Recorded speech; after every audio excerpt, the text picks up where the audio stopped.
새벽 5시, 박선영은 어김없이 눈을 떴습니다. 69세의 몸은 이미 50년 가까이 이어온 습관을 기억하고 있었습니다. 남편 이영수가 세상을 떠난 지 벌써 15년이 지났지만 여전히 침대 오른쪽만 차지한 채 잠드는 버릇은 고쳐지지 않았습니다. 부엌으로 향하는 발걸음은 조용했습니다. 아들 부부가 잠든 안방에서 소음이 새어나가지 않도록 슬리퍼도 신지 않았습니다. 찬물에 쌀을 씻어 밥을 짓고 냉장고에서 어제 담가둔 북어를 꺼내 국물을 우렸습니다. 된장을 풀어넣자 구수한 냄새가 부엌을 가득 채웠습니다. 이 냄새를 맡으면 언제나 고향 생각이 났습니다. 전라도 작은 시골 마을에서 시어머니로부터 배운 그 맛이었습니다. 또 된장국이야? 며느리 한설인의 목소리가 등 뒤에서 들려왔습니다. 선영은 국자를 든 손을 멈추고 고개를 돌렸습니다. 잠옷차림의 설인이 인상을 찌푸린 채 부엌 입구에 서 있었습니다. 미안해요. 다른 국 끓일 재료가 없어서. 집 안이 온통 된장 냄새예요. 환기시켜도 냄새가 안 빠져요. 설이는 창문을 벌컥 열어젖혔습니다. 차가운 바람이 들어와 선영의 어깨를 스쳤습니다. 3월의 새벽 공기는 여전히 쌀쌀했습니다. 안녕하세요. 무료 서비스인 구독과 좋아요 버튼 눌러주시길 부탁드립니다. 감사합니다. 지금부터 본격적인 이야기를 시작하겠습니다. 선영은 아무 말 없이 가스불을 껐습니다. 41살의 며느리 앞에서 27의 시집와 평생 남의 집 며느리로 살아온 자신이 작아 보였습니다. 특히 설이는 대학원을 나온 똑똑한 여자였습니다. 영어도 잘하고 컴퓨터도 능숙하게 다뤘습니다. 선영이 평생 가져보지 못한 학벌과 능력을 가진 사람이었습니다. 앞으로는 냄새나는 음식 좀 줄여주세요. 저희도 집에서 편하게 지내고 싶어요. 설인의 말에 선영은 고개만 끄덕였습니다. 이 집은 분명 자신 명이었습니다.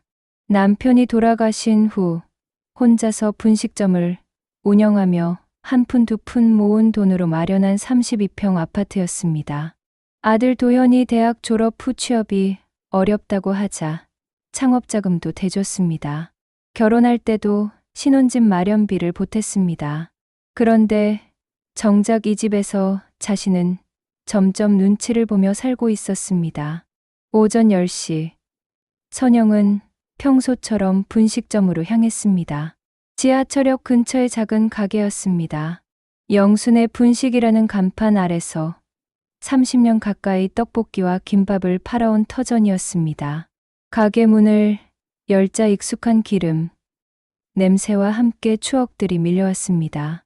선영 언니, 일찍 나왔네요. 옆 가게 미용실 사장 김정자가 인사했습니다.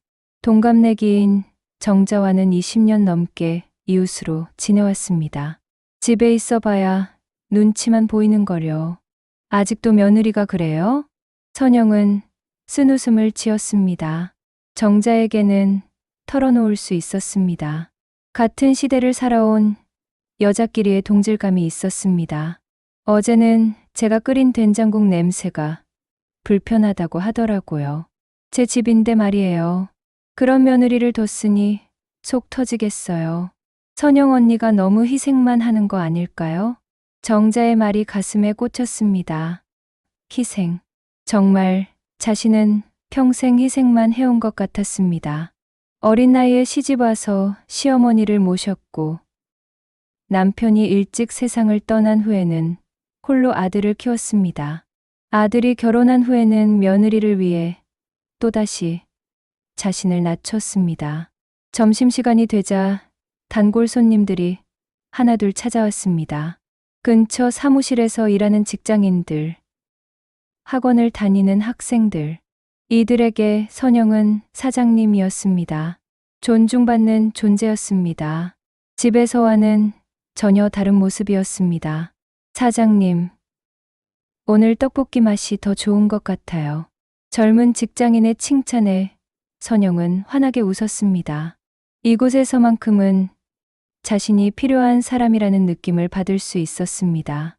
저녁 7시 집으로 돌아온 선영은 현관문을 조심스럽게 열었습니다. 거실에서는 아들 도현과 설인이 소파에 앉아 TV를 보고 있었습니다. 선영이 들어와도 인사는커녕 고개조차 돌리지 않았습니다. 저녁은 드셨어요? 네. 설인이가 주문해서 먹었어요. 도현의 대답은 짧았습니다. 40대 중반의 아들은 어느새 자신보다 아내를 우선시하는 남편이 되어 있었습니다.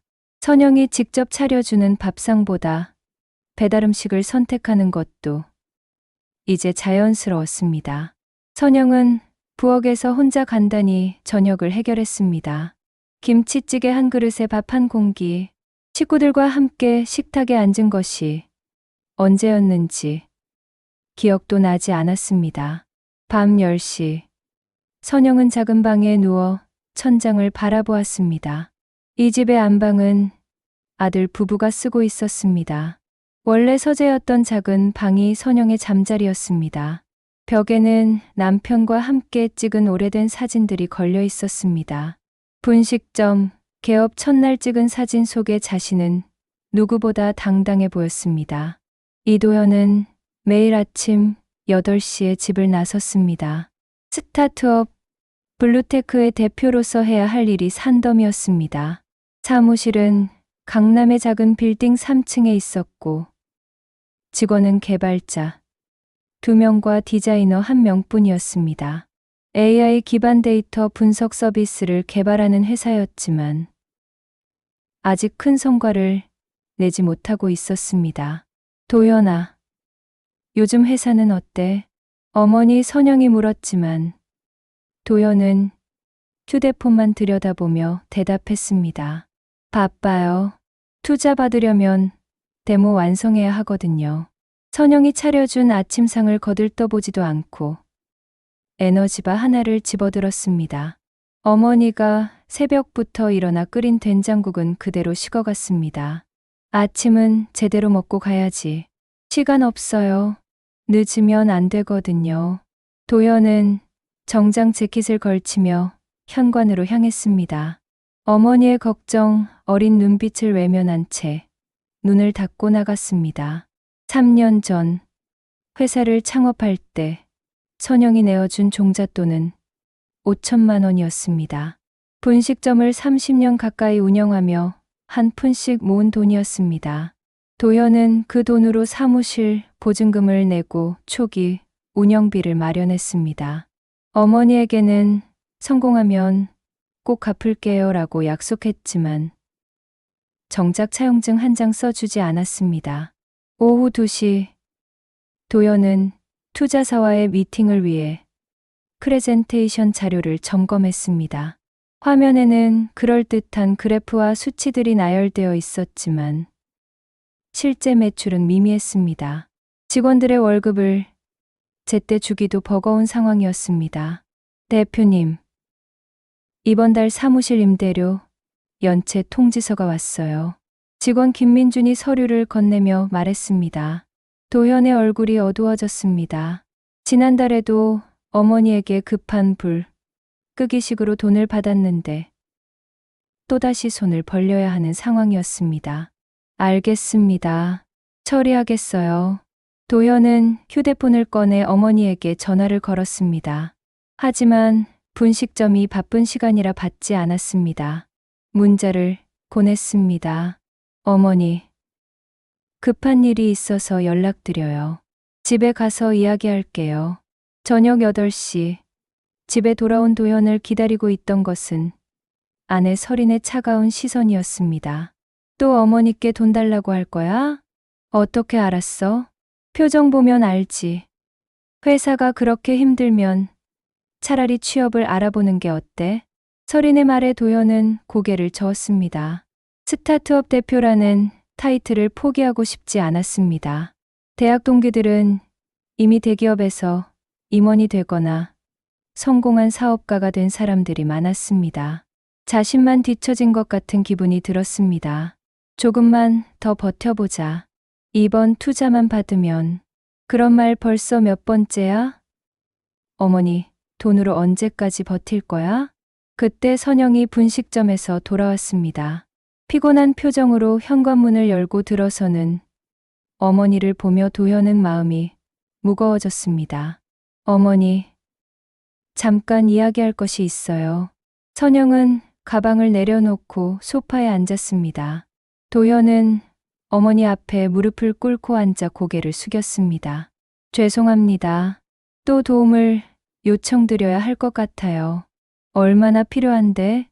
이번 달만 2천만 원만 빌려주세요. 투자 받으면 바로 갚을게요. 선영의 얼굴에는 피로가 역력했습니다. 69세의 나이에도 매일 분식점에서 일하며 번 돈을 아들에게 내어주는 것이 몇 번째인지 셀 수도 없었습니다. 통장에 그만큼 있는지 확인해 봐야겠구나. 감사합니다. 어머니. 그 순간 설인이 끼어들었습니다. 어머니, 솔직히 말씀드릴 게 있어요. 선영과 도현이 모두 설인을 바라보았습니다. 설인의 목소리는 평소보다 단호했습니다. 어머니가 계시면 집이 너무 답답해요. 저희 부부만의 공간이 필요해요. 신혼 때부터 지금까지 5년 동안 눈치 보며 살았거든요. 선영의 얼굴이 굳었습니다. 며느리의 입에서 나온 말이 믿기지 않았습니다. 설인아, 갑자기 왜 그런 말을? 도연이 말리려 했지만 설인은 계속했습니다. 어머니 분식점도 있으시잖아요.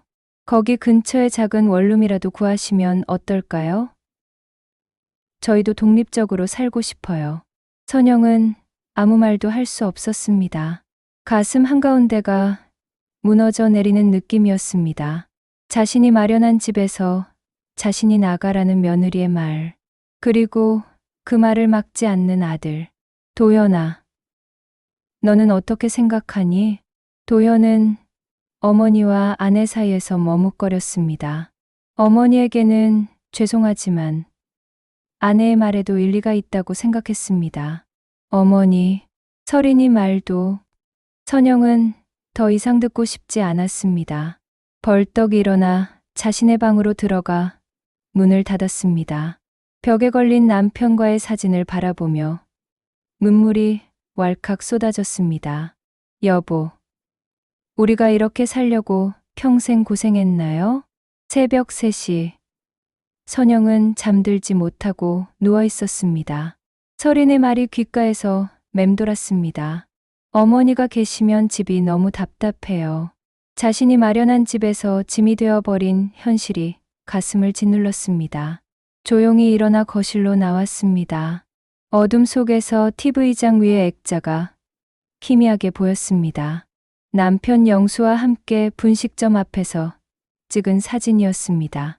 개업 첫날, 두 사람 모두 얼마나 당당했던지 선영의 얼굴에는 미래에 대한 희망이 가득했었습니다. 여보, 우리 뭘 잘못했을까요? 사진 속 남편에게 속삭였습니다.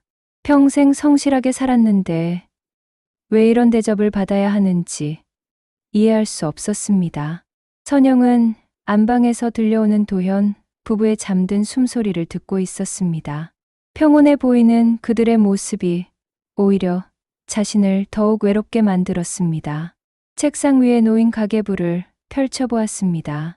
분식점 매출과 지출이 빼곡히 적혀 있었습니다. 도연에게 준 돈만 해도 벌써 1억이 넘었습니다.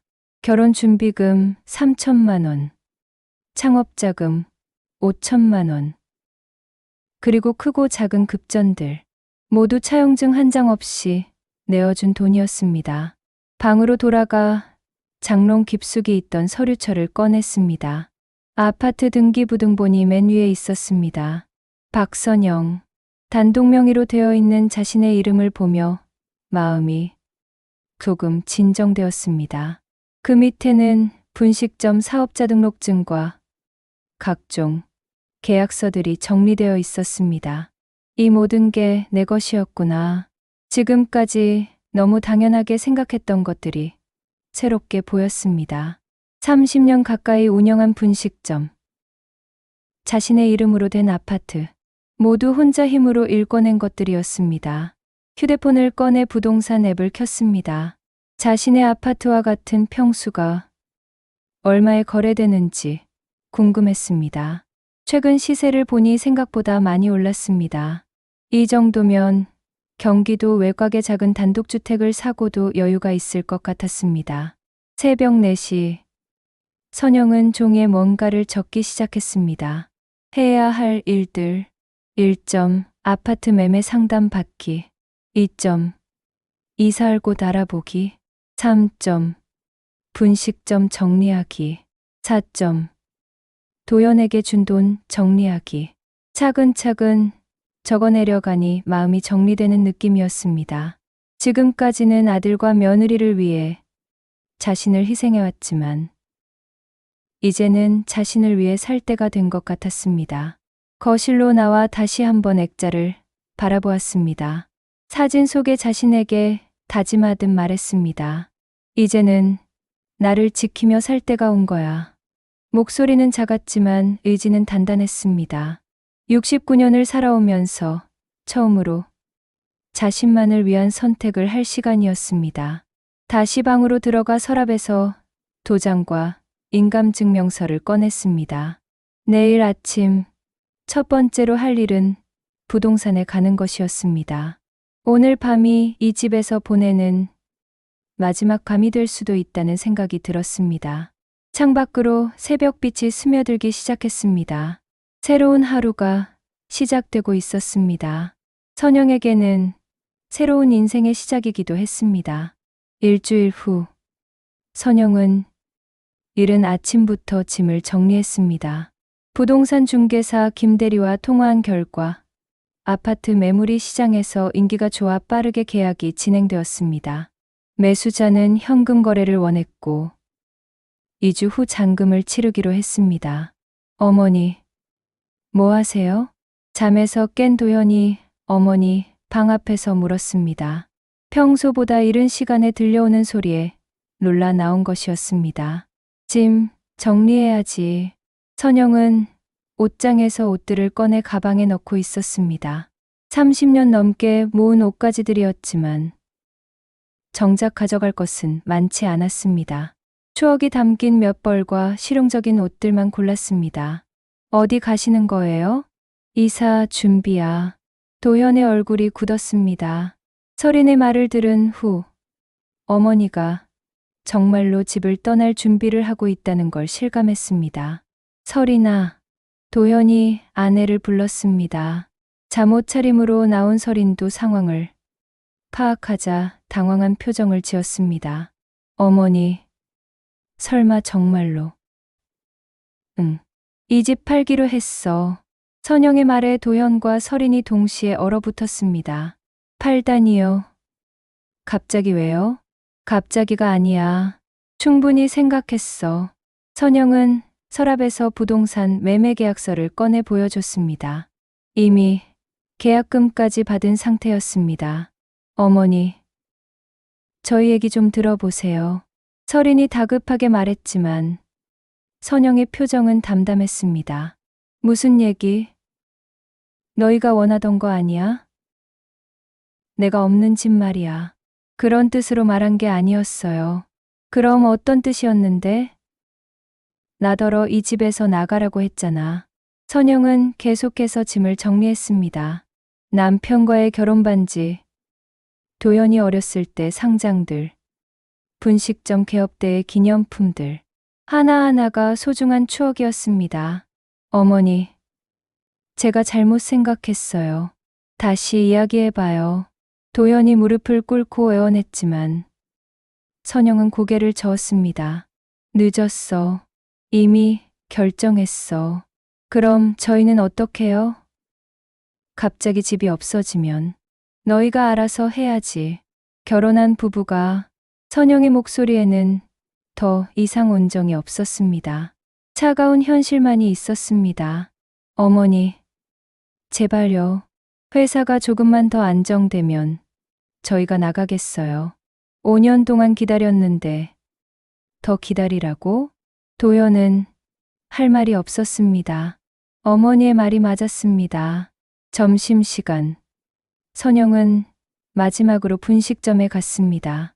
단골 손님들에게 폐업 소식을 알려야 했습니다. 사장님, 정말 그만두세요? 20년 넘게 단골이었던 박 아저씨가 아쉬워했습니다. 나이도 많고 몸도 힘들어서요. 그동안 고마웠습니다. 오후 내내 손님들이 작별 인사를 하러 왔습니다. 떡볶이 한 접시에 담긴 30년의 세월이 마무리되는 순간이었습니다. 저녁 7시 집에 돌아온 선영을 기다리고 있던 것은 문물로 범벅이 된 서린이었습니다. 어머니, 제가 잘못했어요. 용서해 주세요. 하지만 선영의 마음은 이미 굳어 있었습니다. 이미 늦었어. 내일 이삿짐 센터가 와. 어머니, 도연이 소리쳤지만 선영은 현관 쪽으로 걸어갔습니다. 이 집은 내 명이야. 너희한테 빌려준 게 아니었어. 혼동하지 마. 문고리를 잡고 뒤돌아보며 마지막 말을 남겼습니다. 이제 나는 나대로 살 거야. 너희도 너희끼리 잘 살아. 현관문이 닫히는 소리와 함께 30년 넘게 이어진 희생의 삶이 막을 내렸습니다. 선영의 발걸음은 흔들리지 않았습니다. 샵 5점 나로 사는 삶. 경기도 가평군의 작은 마을. 선영이 새로 마련한 집은 20평 남짓한 단독주택이었습니다. 마당에는 작은 텃밭이 있고 뒤편으로는 야트막한 산이 보였습니다. 아파트 매매 대금으로 집을 사고도 여유 자금이 꽤 남았습니다. 공기가 정말 좋네요. 이사 첫날, 선영은 마당에 서서 깊게 숨을 들이마셨습니다. 서울의 매연 냄새와는 전혀 다른 맑은 공기가 폐를 가득 채웠습니다. 69년을 살아오면서 이렇게 여유롭게 하루를 시작해본 것이 언제였는지 기억나지 않았습니다. 첫 주는 집 정리에만 매달렸습니다. 오랜만에 자신만을 위한 공간을 꾸미는 재미가 쏠쏠했습니다. 거실에는 남편과의 추억이 담긴 사진들을 정성스럽게 배치했습니다. 부엌에는 30년간 사용해온 된장독과 김치냉장고를 들여놓았습니다. 이제 누구 눈치도 볼 필요 없이 된장국도 끓일 수 있겠네. 혼자 중얼거리며 웃음이 나왔습니다. 둘째 주부터는 텃밭 가꾸기에 도전했습니다. 이웃집 할머니 김순옥이 도와주었습니다. 선영 씨, 상추는 이렇게 심어야 잘 자라요. 감사합니다. 농사는 처음이라. 뭐려. 서로 도우며 사는 거지. 순옥 할머니는 77세였지만 정정했습니다. 평생 농사를 지었다며 선영에게 이것저것 가르쳐 주었습니다. 한 달 후, 선영의 하루 일과는 완전히 바뀌었습니다. 새벽 5시에 일어나지만 누구를 위해서가 아니라 자신을 위해서였습니다. 마당에서 간단한 체조를 하고 텃밭에 물을 주었습니다. 아침은 직접 담근 김치와 된장국으로 정성스럽게 차려 먹었습니다. 할머니, 어느 토요일 오후 반가운 목소리가 들렸습니다. 손녀 지우가 달려와 선영의 품에 안겼습니다. 지우야, 어떻게 왔니? 아빠가 데려다 준다고 했어요. 할머니 보고 싶었어요. 12살 지우는 선영에게 유일한 위안이었습니다.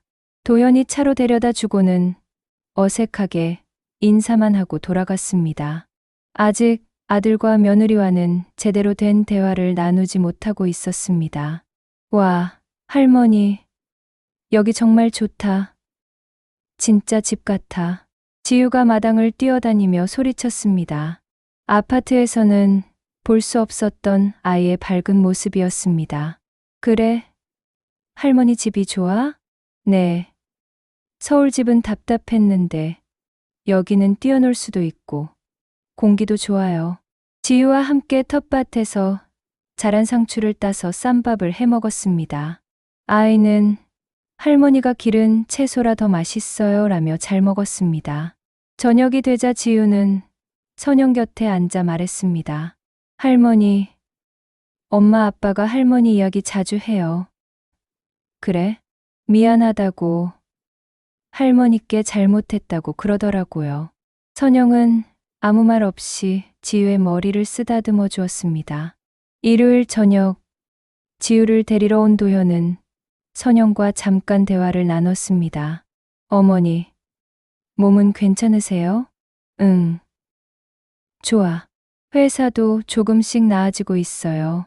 투자도 받게 됐고. 그래? 다행이네. 짧은 대화였지만 예전과 다른 분위기였습니다. 도현도 어머니의 변화를 느꼈습니다. 가을이 되자 선영의 텃밭에는 풍성한 채소들이 자랐습니다. 이웃들과 나눠 먹고도 남을 정도였습니다. 마을 사람들은 선영을 서울에서 온 할머니라고 불렀지만 이제는 완전히 마을의 일원이 되었습니다. 어느 날 저녁, 나당에 앉아 석양을 바라보던 선영은 혼자 중얼거렸습니다. 여보, 이제야 우리가 꿈꿔왔던 삶을 사는 것 같아요. 69세에 시작한 새로운 인생. 더 이상 희생하지 않고 눈치 보지 않는 삶. 선영에게는 진정한 후반전이 시작된 것이었습니다. 끝까지 시청해 주셔서 감사합니다. 무료 서비스인 구독과 좋아요 버튼 눌러주시길 부탁드립니다. 알림 설정을 해주시면 영상이 올라올 때마다 시청하실 수 있습니다.